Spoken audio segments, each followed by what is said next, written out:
In this tutorial, I'm going to give a demonstration on the techniques that I use to create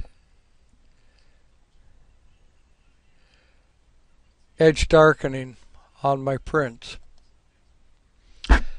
And for the purpose of this demonstration, I have reduced the overall size of this image to 1600 pixels high. Now, depending upon whether or not you're making a print or preparing an image for projection, that will determine the overall size of your image. So, like I say, in this case, I've made my image 1600 pixels wide or high. The first thing I will do is I will go over and select the marquee tool. And using the rectangular marquee, I will come into the picture and I will drag a rectangle into the scene on approximately the area that I want to have darkened. Now, what I've done is I've made a selection. However, if I was to make the darkening effect at this point, I would darken everything within this area.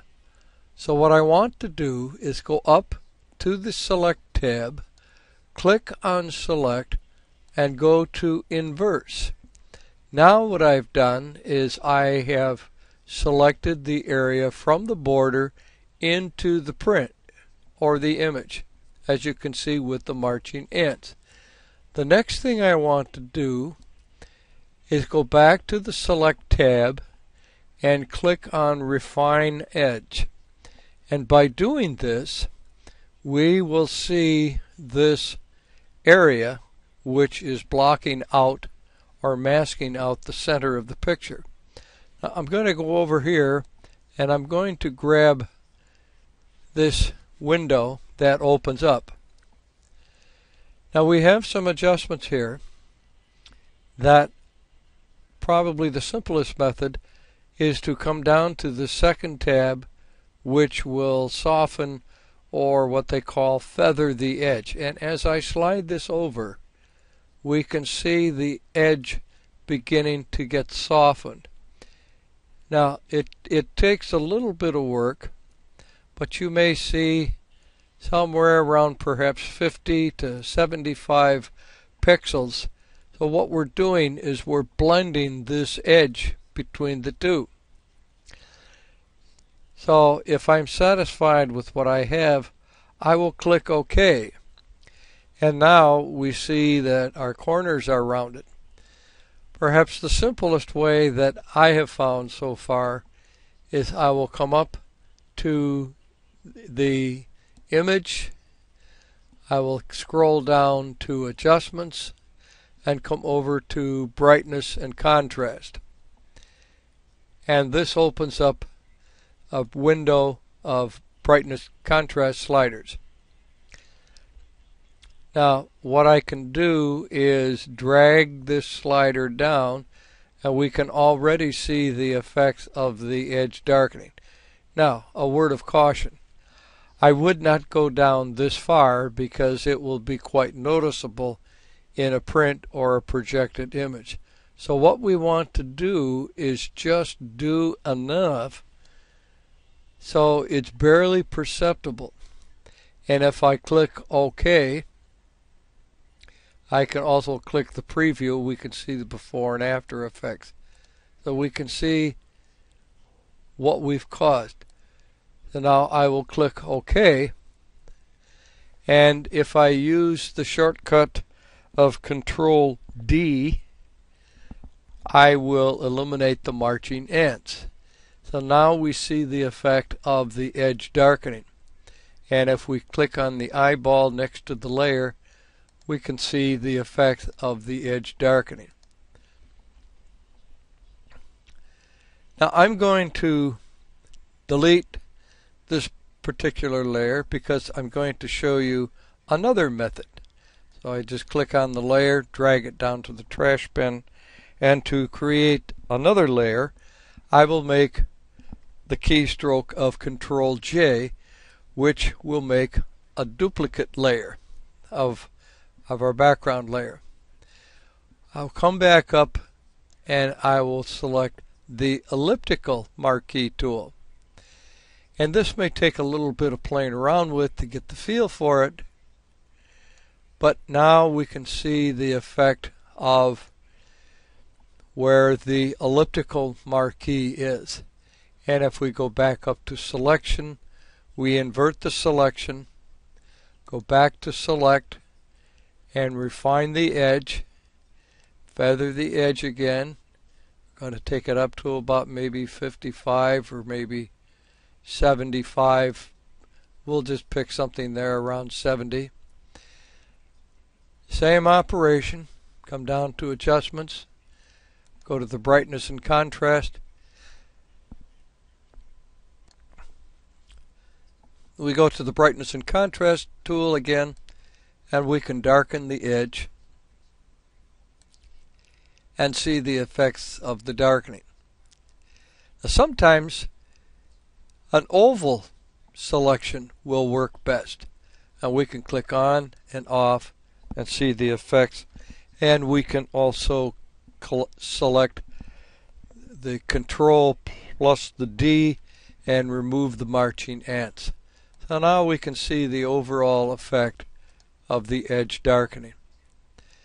Now there's one other method that we could use, and what I'll do is I'll turn this layer off. I'll click on the background layer and I'll make another layer.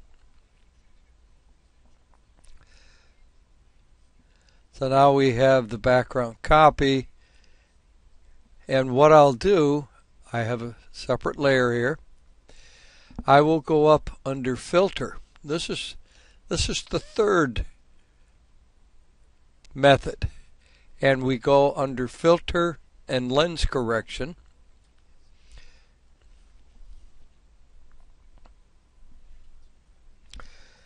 And I'm going to have to resize this so we can get it within our screen here to see how this works. Just a little bit of resizing here. Drag things down. There.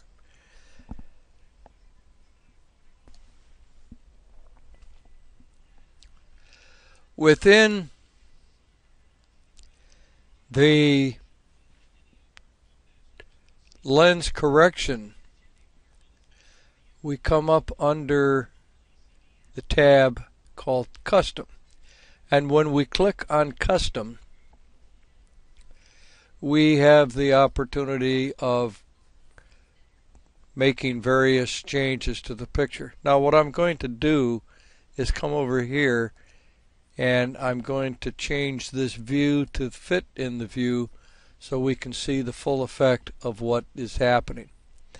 Now for the purpose of this demonstration, I will slide this vignette over to the right side to lighten it, and we can see the effect of the lightening vignette.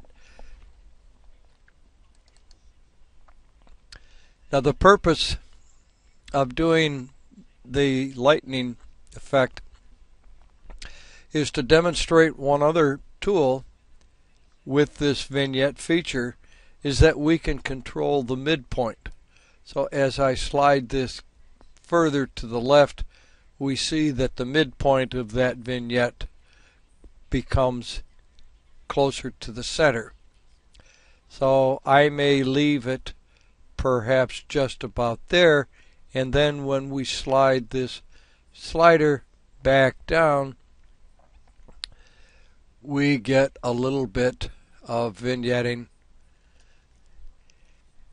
Very subtle.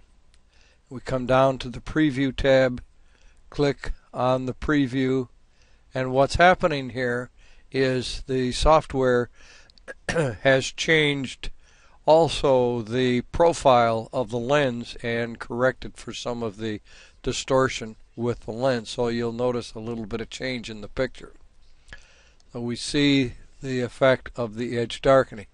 If we're satisfied with that, we can click OK, and we can toggle on this background on and off, and again we see the effect of the edge darkening.